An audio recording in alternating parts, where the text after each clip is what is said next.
اللهم صل على سيدنا محمد وأنزله المقعد المقرب عندك يوم القيامة. السلام عليكم ورحمة الله وبركاته. إلى حضرات النبي المصطفى رسول الله صلى الله عليه وآله وسلم وإلى كافة الأنبياء والمرسلين والملائكة المقربين وإلى آله الطيبين الطاهرين وأصحابه الأكرمين والتابعين وتابعيهم وإلى جميع أولياء الله الصالحين والشهداء والعلماء والفقهاء والمحدثين وإلى سائر مشايخنا ومشايخ مشايخنا وأهل أساندنا وسلسلاتنا وإلى أرواح أموات المسلمين وإخواننا الحاضرين والغائبين. شيء لله لهم الفاتحة. أعوذ بالله من الشيطان الرجيم. الحمد لله رب العالمين الرحمن الرحيم.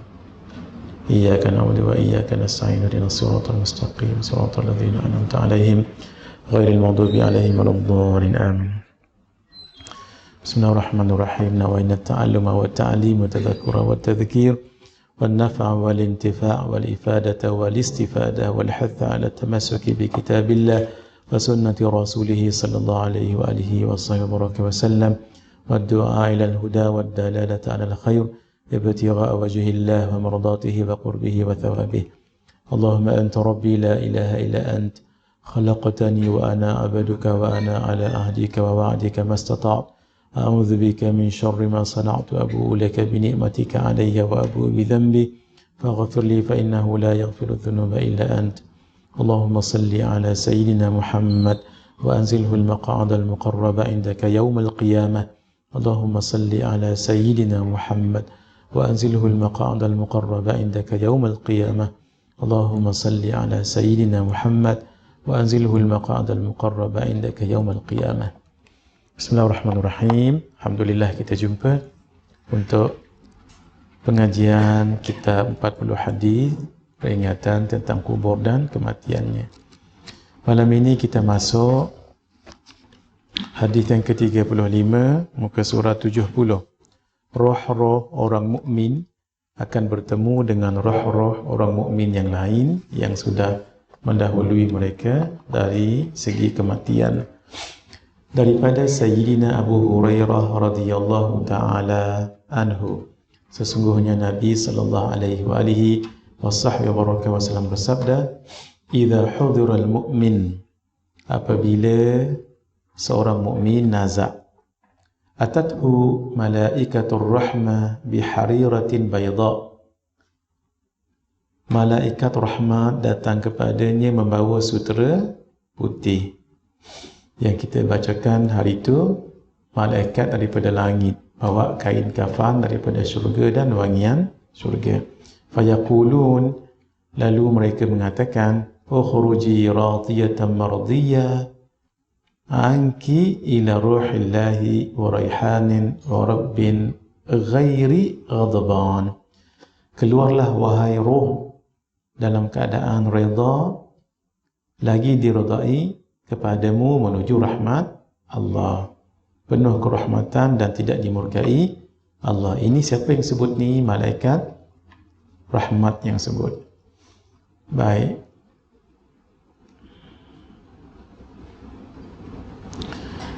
Fatakhruju ka'atyabi rihi miskin hatta innahu la yunawilu ba'duhu ba'dan hatta ya'tu bihi baba yakni as-sama. Lalu ia roh tersebut keluar seperti bau wangi kasturi yang paling harum, sehingga sesungguhnya mereka berebut dengan sebahagian yang lain untuk mendapatkannya, sehingga mereka membawanya di pintu langit. Kita dah baca hadis yang lebih kurang sama dengan ini nah. Yang bawanya tu adalah malaikat yang datang daripada langit, khas bawa kain kafan dan bau-bauan daripada syurga. Ini sama juga ni, lebih kurang. Fayaqulun ma atyab hadhihi ar-rih allati ja'atkum min al-ard. Sama saja. Lalu mereka pun, malaikat di langit bertanya, alangkah wanginya bau roh ini yang kamu bawa daripada bumi. Fayatuna bihi arwahal mu'minin. Lalu mereka membawa roh tersebut bertemu dengan roh-roh orang yang beriman. ayah, mak kita semua, masyayikh, guru-guru kita berjumpa tu. Masya Allah. Apa yang berlaku? Falahum asyaddu farahan bihi min ahadikum bi ghaibihi yaqdamu alaihi. Lalu mereka, roh-roh orang yang beriman terlalu gembira dengan kedatangan roh tersebut, lebih gembira daripada seseorang yang gaib, yang sudah lama tak jumpa, kemudian mai jumpa. Macam mana perasaan tu? Dah lama dah, 2 tahun PKP kan. Jadi kalau balik kampung tu memang tak tahan kegembiraan itu. Lebih kurang macam tu. Lama dah tak jumpa. Tengok-tengok bila dah jumpa lagu tu, roh tu tadi jumpa dengan kawan-kawannya yang dia kenal, kawan kerabatnya dia kenal. Seronoklah masing-masing. Fayas'alunahu ma fa'ala fulanun, ma fa'ala fulanun. Lalu mereka lalu bertanya padanya, apakah yang dilakukan oleh si fulan? Apakah yang dilakukan oleh si fulan di dunia? Sebab mereka dah ada di alam barzakh. Lalu mereka bertanya, apa yang berlaku si fulan, Haji Ahmad tu masih lagi ke jual cendol? Mungkin ditanya gitu. Haji Rahmat masih jadi Bilal lagi ke? Gitu ya. Baik. Fayaqulun da'u fa innahu kana fi ghammid dunya. Lalu mereka, para malaikat berkata, tinggalkan dia kerana sesungguhnya dia pernah terlena dengan kehidupan di dunia. Fa idza qala ama atakum, apakah yang, lalu roh tadi bertanya, apakah yang menyebabkan kamu datang ke sini? Mereka menjawab, qalu dhuhiba bihi ila ummihil hawiyah. Mereka menjawab, dia dibawa ke tempat asalnya yang dalam neraka hawiyah. Ada roh yang dibawa ke situ. Itu maksudnya roh orang-orang yang beriman akan jumpa satu dengan yang lain, berkenalan, bukan berkenalan lah, melepas rindu masing-masing dan bertanya hal ehwal siapa yang masih lagi hidup di dunia. Ini sebaliknya, wa innal kafira idza hadira, sesungguhnya orang kafir ketika nazak, atathu malaikatul adzabi mishin, malaikat azab datang kepadanya dengan membawa guni. Hadis yang kita baca dulu, selendang yang kasar. Fayaqulun, lalu mereka mengatakan, ukhruji sakhitatan masqutan alayki ila adzabillah. Keluarlah wahai roh dalam keadaan murka, lagi dimurkai ke atasmu menuju azab Allah. Rasa macam kecut, takut dengan kata-kata sebegitu. Fatakhruju ka'antani rihi jifatin hatta ya'tuna bihi babal arad. Keluarlah roh tadi itu seperti bau bangkai yang paling busuk, sehingga mereka membawanya sampai ke pintu dunia, iaitu sama dunia maksudnya. Fayaqulun ma antana hadhihi ar-rih hatta ya'tu bihi arwahal kuffar.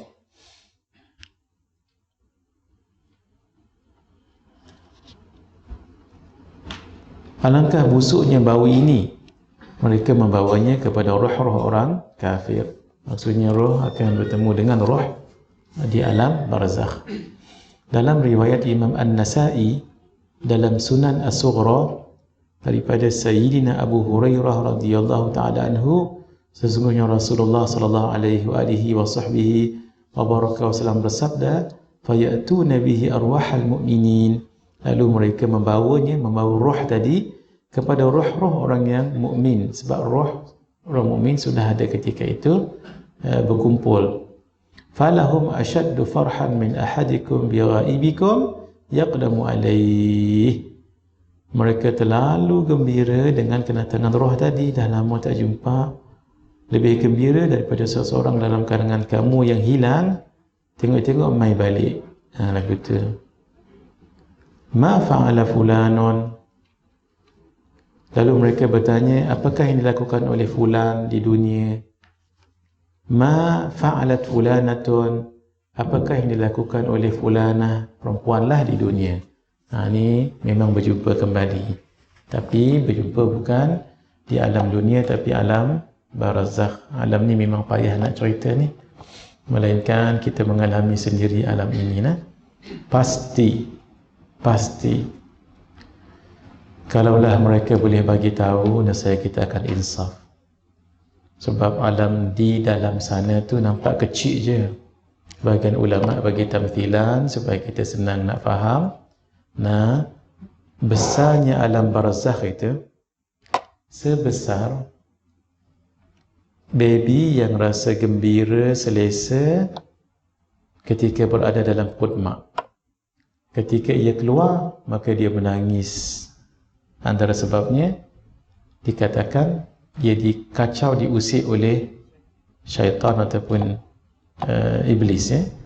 Pendapat lain kata sebab dia rasa selesa sangat. 9 bulan 10 hari dalam perut maknya tu terjaga, relax semua sekali. Tiba-tiba keluar ke dunia ni, dia rasa macam berpisah dengan satu kenikmatan. Walhal perut mak banding dengan dunia yang ada sekarang ni tak ada bandingan. Luasnya 6 kaki bawah tanah bawah tu, luasnya banding dengan dunia sekarang seperti mana luasnya dunia sekarang banding dengan perut mak. Tu yang kata seluas mata memandang. Lepas tu jangan keliru dengan ketenangan di atas kubur. Kata Al-Imam Al-Hasan Al-Basri dalam kitab Tanbih Al-Mughtarrin karangan Syekh Abdul Wahhab Asy'arani, sebab siapa tahu penghuninya sedang disiksa. Jadi kita nanti melepas geram lah, jumpa dengan mak, jumpa dengan pak. Sebab itu kalau kita lihat sudut pandang ini, memang kita sedih ketika seseorang yang kita sayangi meninggal. Even kita sendiri rasa sedih, dan kalau boleh tak nak meninggal, itu satu segi. Tapi kita nak tak jumpa dengan mak pak yang kita rindu selama ni. Mereka dah meninggal dunia. Siapa tak nak kan? Mati dulu kalau nak jumpa. Sekarang memang kita rindu dengan mereka. Kadang-kadang lama dah tak mimpi dengan mak. Rindu tu lain macam. Bila kita mimpi mak belai rambut, seronok kita. Melepas rindu dalam mimpi, itu pun rasanya ya Allah tak tertahan. Ni jumpa betul-betul ni. Tapi mati dulu, tak berani pula kita. Rindu tu mencengkam. Rindu sangat-sangat. Tapi meninggal dulu, tak jadi. Karena itu kalau kita faham konsep kematian, maksudnya kematian itu bukan satu kematian. Hakikatnya kematian itu bermulalah sebuah kehidupan yang sebenar. Bila tutup mata, ketika itulah bermula kehidupan yang sebenar. Itu kehidupan roh kita yang sebenar. Yang sekarang ni, ini tak ada apa ni, ini sekadar untuk ini majazi sahaja. Hakikatnya kehidupan bermula selepas kematian. Sebab orang yang meninggal tu hakikatnya bukan mati, rohnya cuma transfer daripada dunia pergi ke alam yang baqa, iaitu alam yang fana ni menuju ke alam baqa. Gitu. Semua kita akan lalui ini nanti. Cumanya kita bersedia tak bersedia. Ini orang yang baik ni jumpa dengan orang-orang yang baik. Mari kita lihat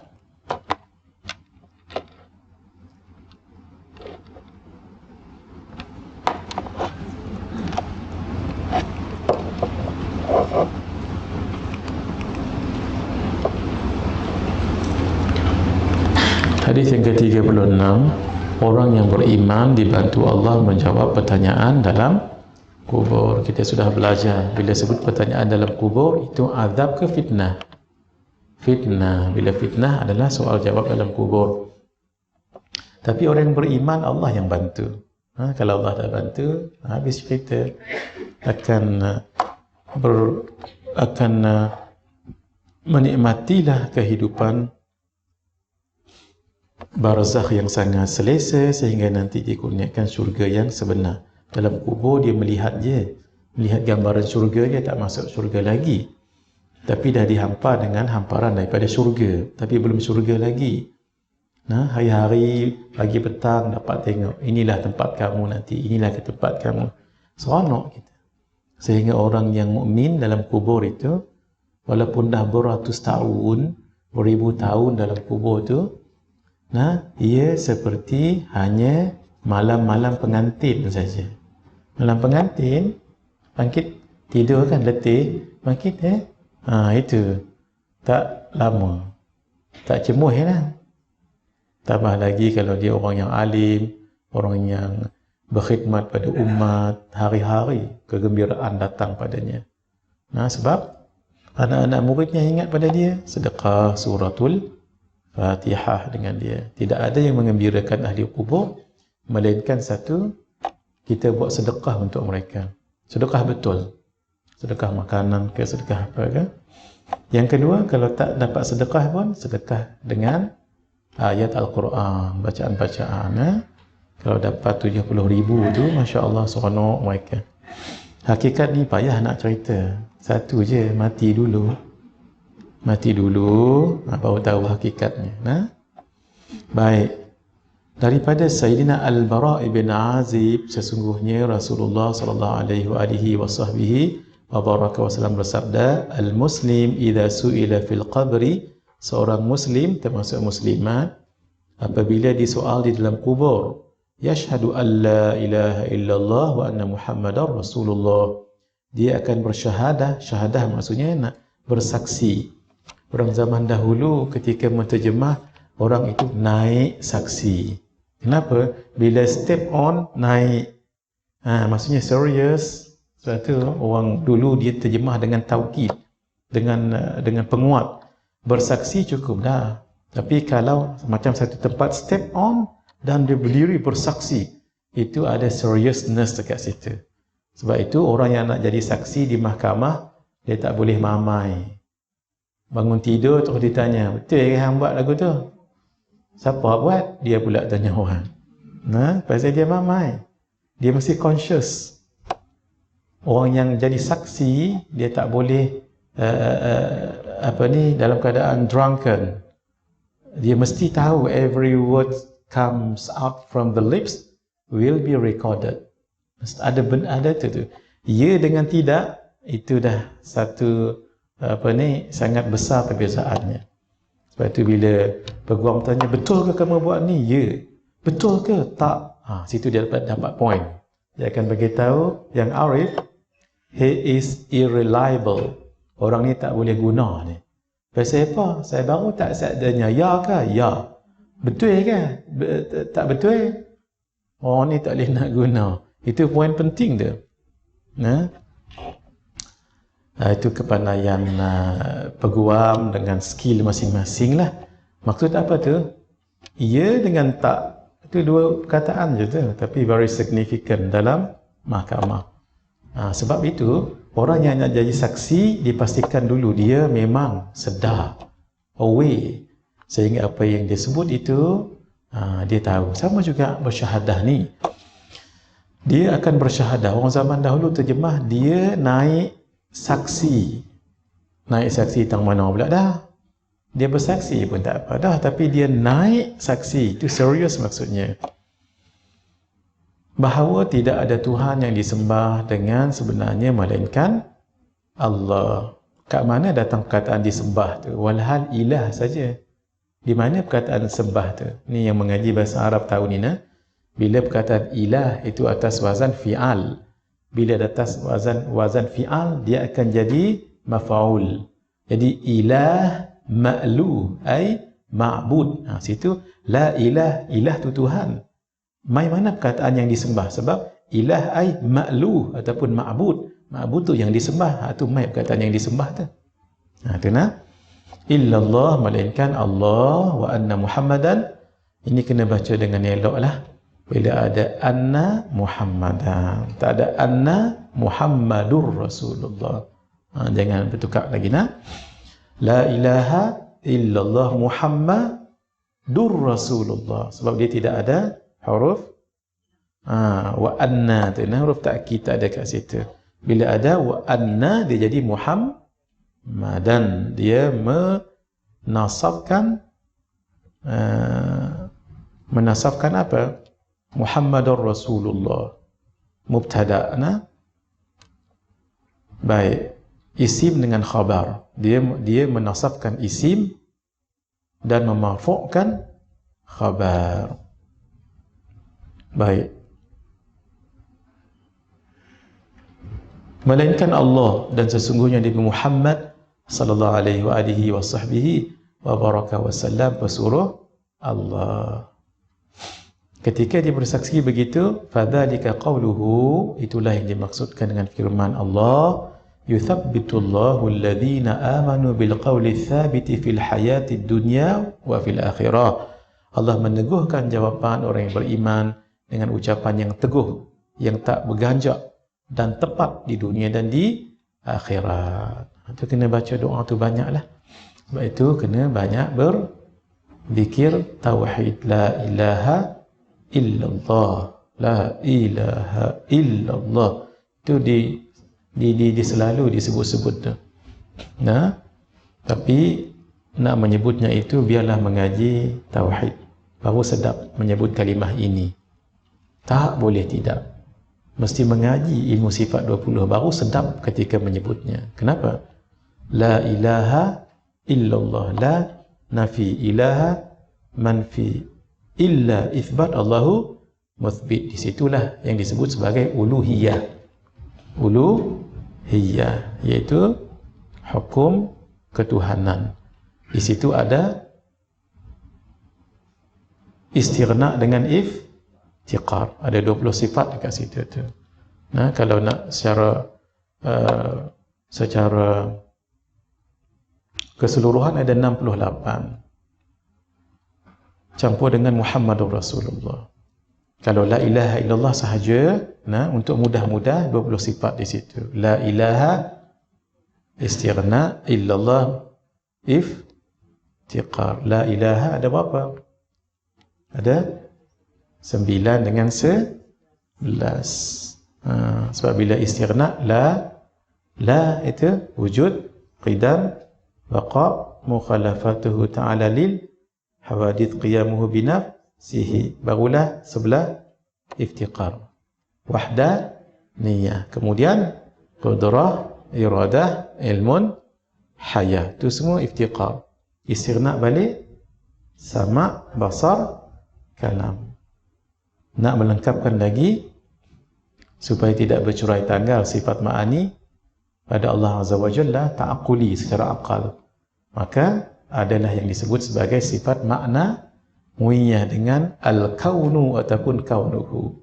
Macam mana nak tahu di mana sifat ma'ani? Di situ ada kaunuhu. Oleh kerana sebelah kiri tadi ada qudrah, iradah, ilmun, hayah, maka pasangkan dengan kaunuhu. Kaunuhu qadiran, kaunuhu murid, dan kaunuhu aliman, kaunuhu hayyan. Sebab itu terjemah yang lebih tepat seperti yang Pak Da'i terjemah. Keadaan Allah yang mempunyai sifat qudrah, itu lebih tepat. Nah, sebab itu adalah ibaratun an qiyami al-qudrah bidzat. Suatu ibarah. Bila sebut ibarah, dia jadi amrun i'tibari, boleh, dan dia boleh jadi hal. Berdirinya sifat pada zat. Bukan nak cerita berkuasa tu. Berkuasa tu thamaratus sifat. Dia berdiri zat, berdiri qudrah pada zat. Jadi keadaan Allah yang mempunyai sifat qudrah. Bahasa lebih klasik, keadaan Allah yang berkuasa. Atau keadaan Allah yang mempunyai sifat berkuasa. Yang ni tak boleh cerita malam ni. Ni setakat 15 minit tak jadi ni. Nah, ni sampai setahun, 2 tahun. Sekarang pun kita mengaji lagi kat Majah. Faham tak faham? Tak apa yang penting mengaji. Penting mengaji ni mahal ilmu ni hadirin. Bukan semua orang boleh mengajar. Sifat 20 ni, ini benteng kita. InsyaAllah. Hatta kalau Dajjal datang, kita cerita hadis tentang Dajjal siap lagi. Saya akan ceritakan sedikit tentang Dajjal malam ni, seperti yang saya janji malam-malam dulu. kalau Dajjal mai, nah, sambil-sambil gurau, nah. Tok guru kami, Syekh Ahmad Ridauddin, bagi tahu kalau Dajjal mai, orang mengaji sifat 20 ni, senang tolak kita. Tapi jangan apa nama, jangan cakap besar. Nah, pasal jangan main Dajjal ni. Dia main-main, hai Dajjal. Sebab dia kata, dia mengaku dia Tuhan. Itu slogan dia. Ana rabbukum, aku Tuhan kamu. Orang mengaji sifat 20, hai Dajjal, kalau beranilah, nah. Hang bukan Tuhan. Pasal apa? Hang adalah jirim dan arat. Orang tak mengaji sifat 20 tak tahu ni. Jirim dengan arat. Dajjal tanya, jirim dan arat tu apa? Hang pasal itu tak mengaji sifat 20. Kalau beranilah. Bukan senang sebegitu. Tapi kita tahu bila sudah bertempat di hadapan, itu adalah aina. Maksudnya dia ada aina, kaifa, mata, kam, kan? Ini mahal ilmu ni hadirin. Kalau kita tak tahu, ambil tahu. Kalau kita tak faham, fahamlah betapa ilmu ulama dahulu mendalam. Inilah dia antara rahsia kenapa iman mereka kuat. Sebab ada ilmu, bukan setakat semangat saja. Kita tahu ini jirim, ini arat. Allah bukan di langit, Allah bukan di arash. Mudah sangat kalau kita mengaji sifat 20. Jirim arat je. Jirim arat, jirim arat. Nah, kalau kita tak mengaji itu semabul. Semabul maksudnya keliru.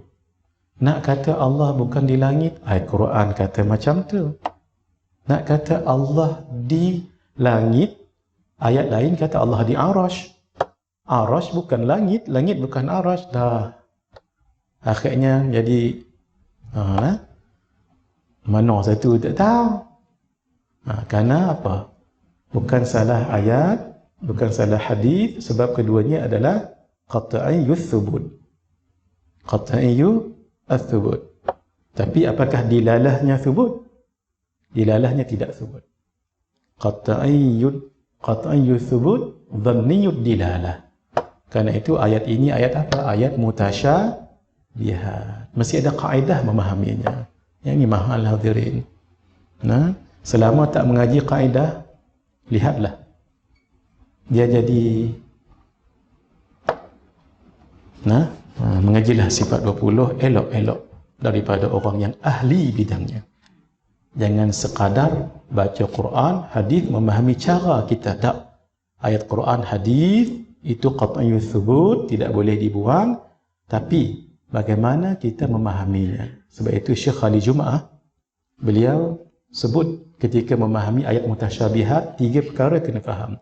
1,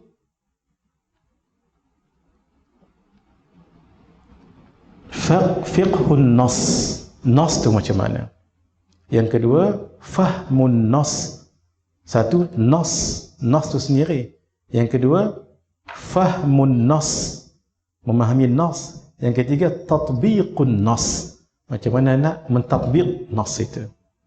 Yang ni mau tak mau kena mengaji akidah sifat 20. Allah meneguhkan jawapan orang yang beriman dengan ucapan yang teguh di dunia dan di akhirat, iaitu dapat menjawab persoalan dalam kubur. Nabi menganjurkan membaca doa supaya selamat daripada azab kubur.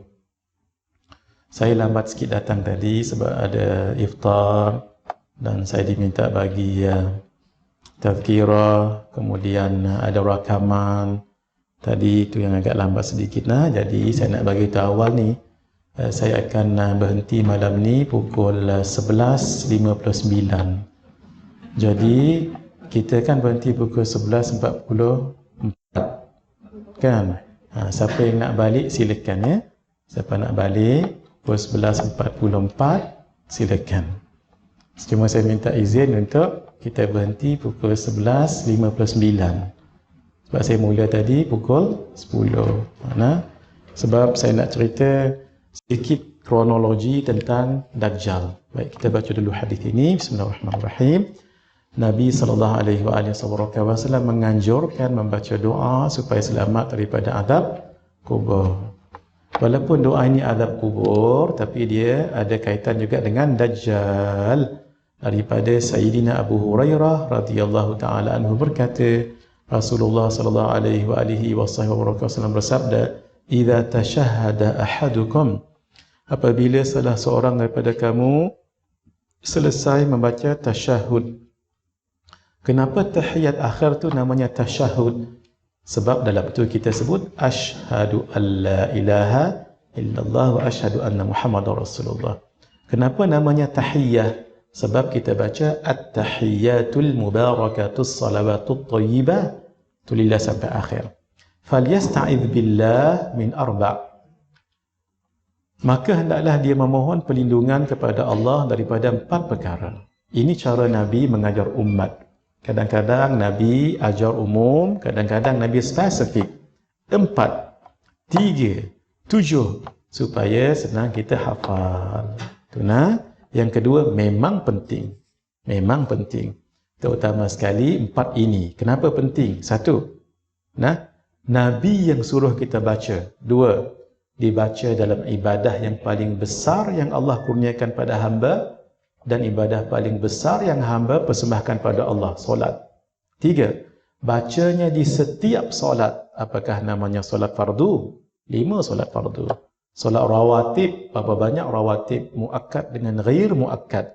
Belum lagi nawafil, belum lagi tatawu'at ataupun mutlak. Setiap kali solat itu ditutup dengan doa ini. Maksudnya apa tu? Sangat penting sampai kita minta yang ini, 4 ini. 1, yaqul, dia mohon pada Allah, Allahumma inni a'udzubika min adzabi jahannam. Ya Allah, sesungguhnya aku berlindung denganmu daripada azab neraka Jahannam. Saya dah sebut, neraka itu bukan mendata tapi mendalam. Kalau diibaratkan ini gaung, maka neraka itu ke bawah. Sebab itu, ini padang mahsyar, ini adalah syurga. Yang membentanginya itu, merentanginya adalah as-sirat. Lepas daripada as-sirat, sampai ke syurga. Allahumma ja'alni wa ja'alkum minhum. Tuan-tuan sebut amin. Jatuh di situ tu jatuh ke bawah. Dia macamnya gaung. Macam bilik kita ni lah. Dia ke bawah, jatuh ke bawah ni. Ni level pertama. Level kedua, 3, 4. Yang paling bawah sekali adalah neraka Jahannam. Innal munafiqina fid darkil asfali minan nar. Bawah sekali. Dikatakan bawahnya itu dalam kitab Mukasyafatul Qulub karangan Al-Imam Hujjatul Islam wa Barakatul Anam Zainuddin Abi Hamid Muhammad ibn Muhammad Al-Ghazali. Batu besar yang dilepaskan mengambil masa 7,000 tahun satu riwayat. Baru sampai ke bawah. Nak tunjuk dalamnya neraka tu. Sebab itu neraka ke bawah. Ainal mafar. Macam at-tannur. At-tannur ini yang orang buat roti apa tu? Masuk dalam tu. Roti sedap tu. Roti apa tadi? Sedap tu Kenapa bila makan roti nan kita jadi kenyang? Tolong ingat ni, saya masuk cerita neraka, cerita roti sikit.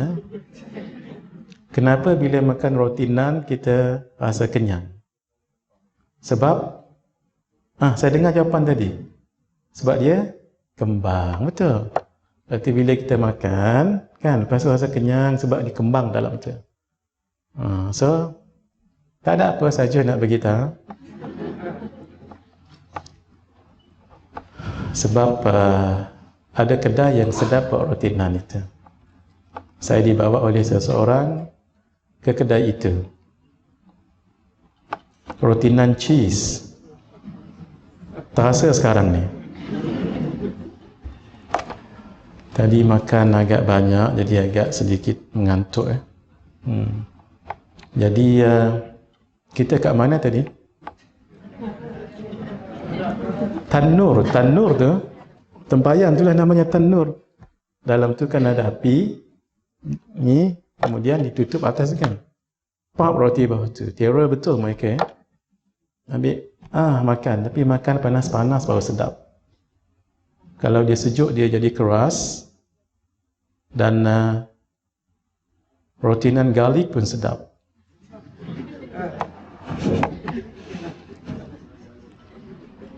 Iftar tak habis lagi.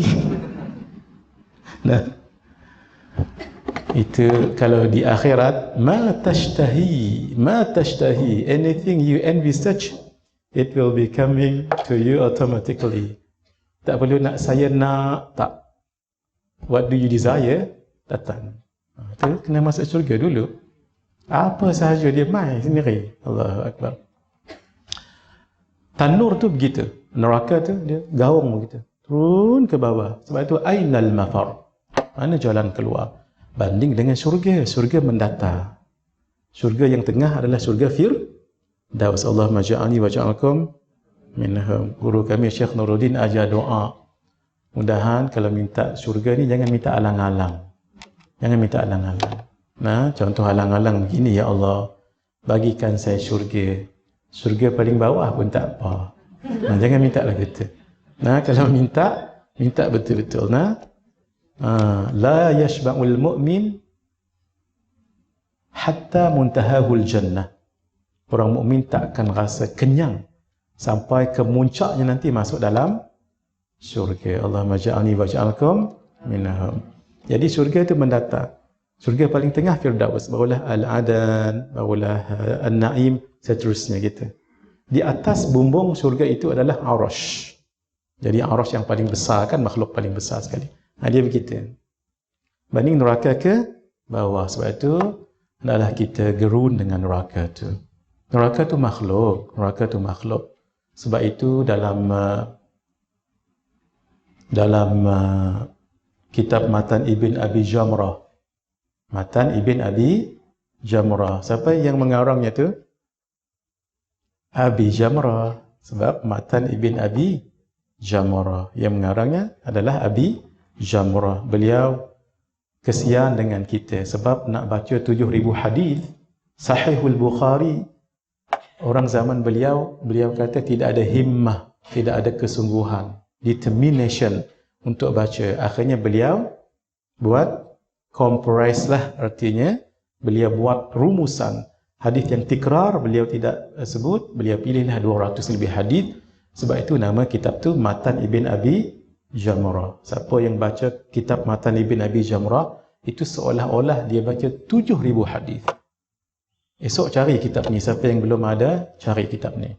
Matan Ibn Abi Jamrah. Nah, kalau nak tengok syarahnya, tengok Hasyiah Muhammad Ali Asy-Syanwani mensyarahkan balik Matan Ibn Abi Jamrah.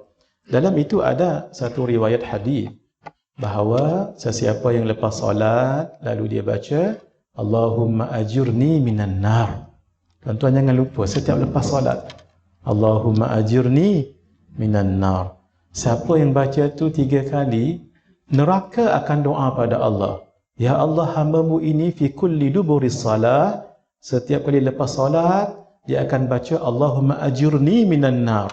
Ya Allah, stay away, jauhkanlah neraka daripadaku. Neraka akan doa Allahumma ajirhu minni, ya Allah, jauhkan dia daripadaku. Siapa yang doa ni? Neraka kan? Neraka makhluk. Neraka buat dosa tak? Tak. Kalau tidak, maksudnya makbul tak doanya? Makbul, jangan tinggal 3 kali lepas solat, kecuali subuh dengan maghrib. Tu dibaca berapa kali? 7 kali. Jangan kurang, jangan lebih. Seorang-seorang baik, especially kita jadi imam, jangan kurang, ya. Baik, itulah disebut dalam Mukasyafatul Qulub. 7,000 tahun dilepaskan batu yang besar. Kita mengaji dalam ilmu fizik. Tuan-tuan mengaji, saya tidak, tapi saya tahu sikit. Yang namanya momentum tu kan. Kuih besar, batu tu dilepas ke bawah akan lebih laju banding dengan kapas ataupun bulu. Ni lenggang kangkung, nah. Ini terus ke bawah berapa lama tu? Dum, baru jatuh. Itulah dia akhir neraka Jahannam. Kalau bawah ni, macam mana nak lari? Macam mana nak lari? Tak ada lain kecuali pertolongan Allah. Tu nah. Wa min adzabil qabri, daripada ya Allah azab kubur. Kita dah cerita panjang azab kubur ni. Wa min fitnatil mahya wal mamat, daripada fitnah kehidupan dan kematian. Wa min syarri fitnatil masihid dajjal, serta fitnah Masih ad-Dajjal. Baik. Dajjal disebut Al-Masih. Al-Masih ni masaha yamsahu mashan, menyapu. Nabi Isa juga disebut Al-Masih, yang menyapu. Apa beza dua ini? Bezanya, kalau Dajjal menyapu, menyapu ni seumpama dia berjalan, dia sapu jalan tu. Kerana mungkin jubahnya ter apa? Yang panjang tu apa? Terjulur panjang, lalu menyapu. Gitu. Sebab Dajjal akan pergi ke seluruh dunia. Nah, dah bermula daripada Khurasan, kemudian ke Isfahan dan all over the world, kecuali dua negeri je tak boleh masuk, Makkah dan Al-Madinah. Sebab itu dia seperti menyapu dunia itu dengan perjalanannya. Nah, sama juga dengan Al-Masih. Nabi Isa AS juga berdakwah di banyak tempat. Jadi seperti menyapu tempat itu. Itu satu. Dajjal bila dipanggil menyapu ataupun mengusap menyapu, maka sesuatu yang diusap itu hilang kotorannya. Kalau sampah disapu, hilang sampah itu.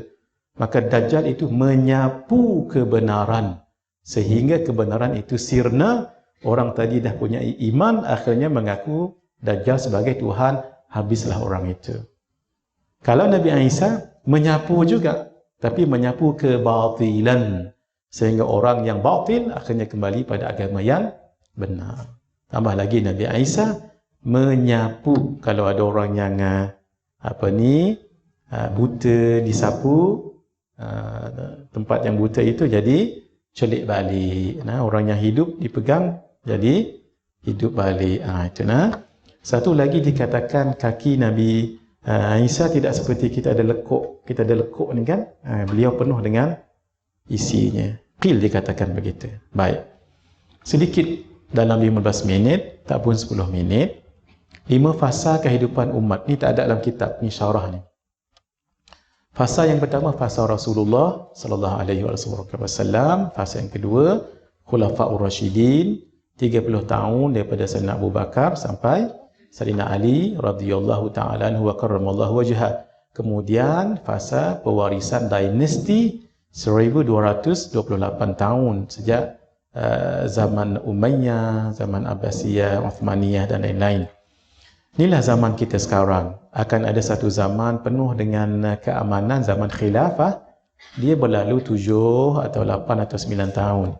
Inilah keseluruhannya 1500 tahun mengikut sebahagian ulama. Tak semestinya tepat. Akan ada satu zaman lagi, zaman ni kita tak hidup dah. Zaman ini semua orang Islam meninggal dunia, tinggal lagi orang kafir. Baik, yang namanya tanda-tanda kiamat besar itu berlaku kalau kita umur panjang jumpa, kalau tidak meninggal dulu, maka didahului dengan Imam Mahdi. Imam Mahdi tak disebut tanda yang pertama, tapi keluar saja Imam Mahdi, dia seperti tasbih. Bila tasbih tu, tasbih 100, bila dipotong kat situ, kan biji tasbih akan berlurutan. One after another. Maksudnya, berlaku je Mahdi, the rest will be following. Itu maksudnya. Accordingly. Kemudian, maulah tanda yang pertama sekali, ialah keluar Dajjal yang saya nak cerita sedikit malam ini. Kemudian, turun Nabi Isa. Imam Mahdi itu muncul sebab lahir. Beliau lahir dekat Madinah, dibai'ah di Makkah. Ketika dibai'ah, umur beliau adalah 40 tahun. Kata saja ya, beliau akan dibai'ah 2024. Bermakna beliau sudah ada belum sekarang? Sudah. Berapa umur beliau sekarang? 38 tahun. Biar saya tanya, saya yang jawab. Sebab dah nak habis masa ni. Baik, kalaulah berlaku pembai'ahan Imam Mahdi itu pada tahun 2030. Beliau dah ada tak sekarang? Sudah. Berapa umur beliau sekarang? Tolak saja. Berapa? Jawab sendiri. Yang penting Imam Mahdi muncul, lahir. Nah, tapi kalau Dajjal, dia tidak lahir. Sebab Dajjal sudah ada sekarang. Dibelenggu dengan rantai di satu pulau dekat Laut Arab. Dekat selatan Yaman, dekat Laut Eden, Teluk Arab. Ada yang mengatakan di Laut Tengah, Laut Mediterranean, tapi pendapat ini tidak kuat. Maksudnya sudah ada sejak zaman Nabi Sulaiman alaihi salam. Nabi Sulaiman yang suruh untuk rantaikan Dajjal itu. Sekarang dia tengah dirantai. Nah, saya cerita sekejap lagi. Nabi Isa tidak muncul dan tidak juga keluar, tapi turun. Sebab Nabi Isa sekarang ada di langit yang kedua.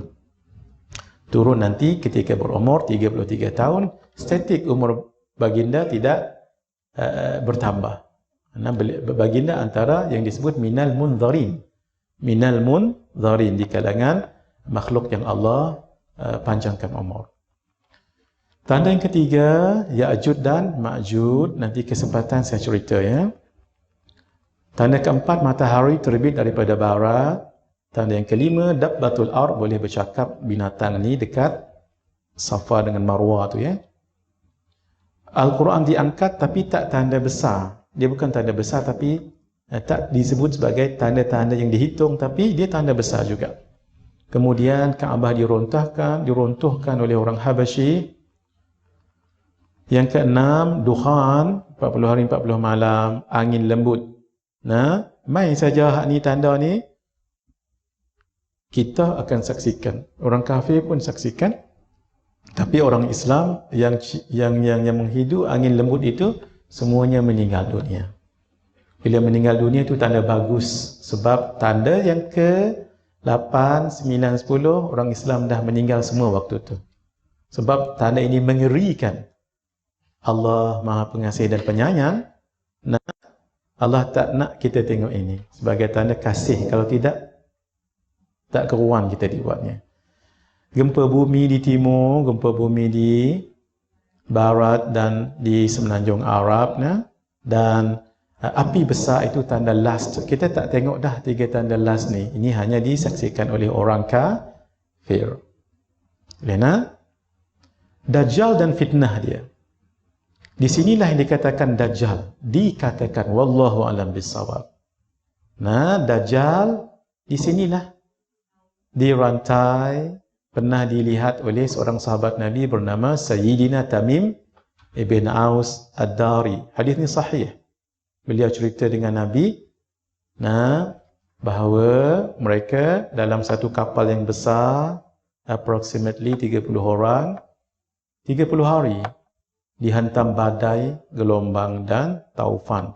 Akhirnya mereka dibawa ke satu pulau. Nak sampai ke pulau tu agak cetek. Lalu pakai bot kecil. Tahu kan, bot besar kan ada bot kecil tu. Sampai kat situ tengok-tengok, mereka lihat ada satu binatang yang lebat bulunya. Binatang itu boleh bercakap Arab pula tu. Mana dia mengaji tahu? Tak tahu. Huwa humahum yahumahunna. Nah, tak tahu. Ditanya hang siapa? Hang siapa? Nah. Hang pa jangan cakap banyak dia kata. Dalam tu ada orang rindu nak jumpa hang pa. Dia binatang ni dia bulu lebat sampai tak tahu dia ni betina ke jantan, tapi boleh cakap Arab. Hang siapa? Aku Jassasah. Jassasah ni orang pengintip rahsia. Rahsia apa tak tahu. Pasal apa? Hang pa jangan cakap banyak. Di dalam sana ada orang rindu nak jumpa hang pa. Merujuk kepada Dajjal. Akhir depa pi, dikatakan ada sebuah macam gua. Di situ depa masuk dan terkejut melihat ada seorang besar, manusia bukan jin. Besar. Mata kanannya buta dan kecut seperti buah anggur. Dan mata sebelah kiri dia tak buta, tapi mata dia macam menonjol, menakutkan. Nah, dia macam buah anggur, tapi bukan buah anggur yang bergantung-gantung lagu tu lah. Selagi tak makan anggur esok, dia macam tersembui keluar. Nah, saya tak mau lukis kat sini sebab nanti biar tuan-tuan bayang sendiri. Besar, dirantai. Kata Sayyidina Tamim Ad-Dari, nah, dia terbelenggu macam ni tangannya. diikat rantai, ni besar orang dia. Hang siapa? Nah, depa tanya, hang siapa? Macam yang hangpa lihatlah. Nah, dia tak nak cakap banyak. Dia orang ni macam nak menyembunyikan identiti dia. Sebelum depa tanya, dia tanya dulu. Makhluk ni tadi, apa yang berlaku pada Nakhlah Baisan? Nakhlah Baisan ni kebun kurma. Kalau orang Arab di Semenanjung Arab kenal sangat dengan Nakhlah Baisan ni, kebun kurma dekat Palestin tu. Sekarang dah dikuasai oleh Yahudi nah. Kamu tanya pasal apa? Tak, ada lagi kah pohon-pohon kurma kat situ? Ada lagi. Orang ni kata, satu ketika akan sedikitlah pohon-pohon kurma di situ. Realitinya sekarang betul. Jadi saya tunjuk gambar.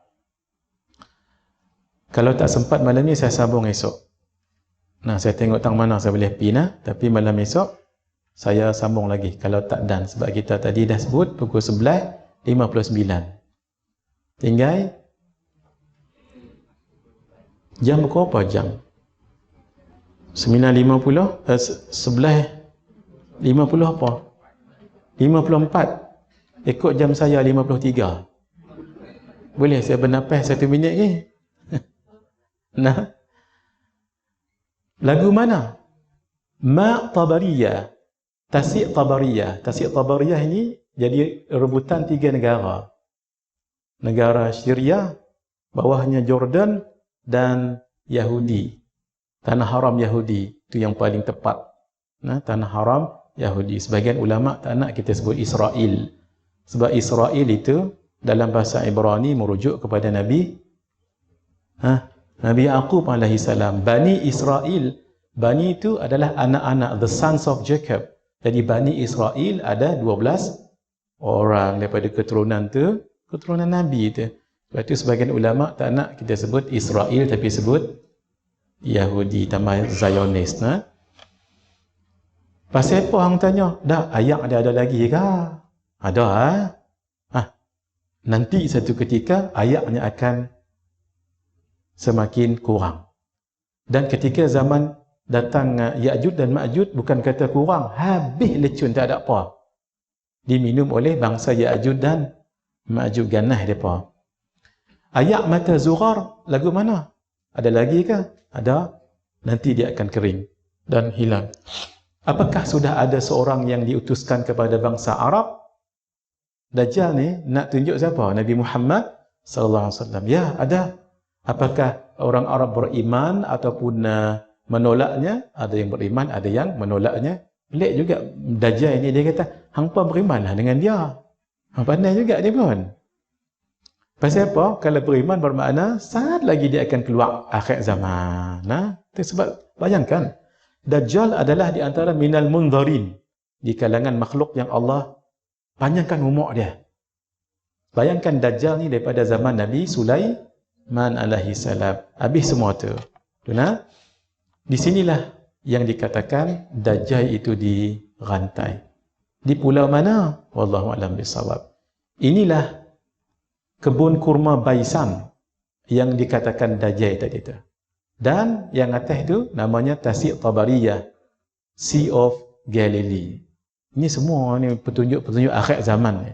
Hadis-hadis akhir zaman kita kena baca supaya kita gerun. Sebab ia boleh menambahkan keimanan. Inilah kebun kurma Baisan. Dulu penuh kat sini ni. Ni yang sekarang ni tinggal berapa lagi. Tengok tak berapa banyak dah. Tengok dia macam ada kolosium katanya ni ketamadunan whatever di belakang tu yang pokok-pokok tu. Ini Tasik Tabariyah, Sea of Galilee. Memang ayat macam banyak ni kan. Tapi pada tahun penghujung 2016, seorang juru kamera warga Yahudi telah merakam gambar dari udara kemunculan sebuah pulau kecil di tengah-tengah Tasik Tabariyah. Apa isyarat ni? Dulu tak ada pulau ni. La timbul pulau. Apa isyarat dia? Ayat makin mengurang. Memang bila tengok hak dulu dengan la, banyak tu ayat. Kuih kurang. Nah, baik. Dajjal tadi, dia keluar di mana? Hak tu yang pelik. Dia pergi ke Khurasan. Khurasan tu kan Iran.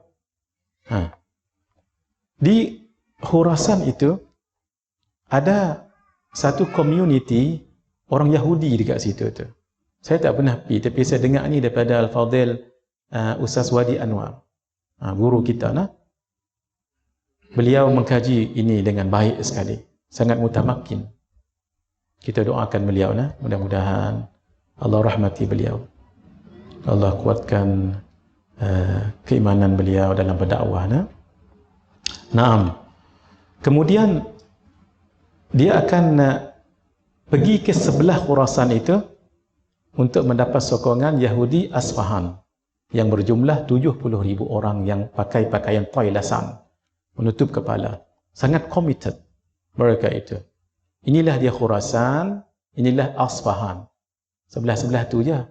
Barulah dia menyebarkan ajarannya di antara Iraq dengan Syria. Slogannya satu je, I am your Lord, worship me, itu je. Ketika dia mai, kalau orang tak kuat, maka orang akan mudah mengikutnya. Hadza wabillahi taufiq wal hidayah. Wassalamualaikum warahmatullahi wabarakatuh. Bismillahirrahmanirrahim. Alhamdulillahirabbil alamin.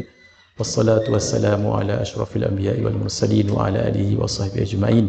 Allahumma ja'alna minal ladzina yastami'una al-qawla fayattabi'una ahsanah. Sallallahu ala sayyidina Muhammad wa ala alihi wa sahbihi ajma'in. Walhamdulillahirabbil alamin. Bisirril Fatihah. A'udzubillahi minasyaitonir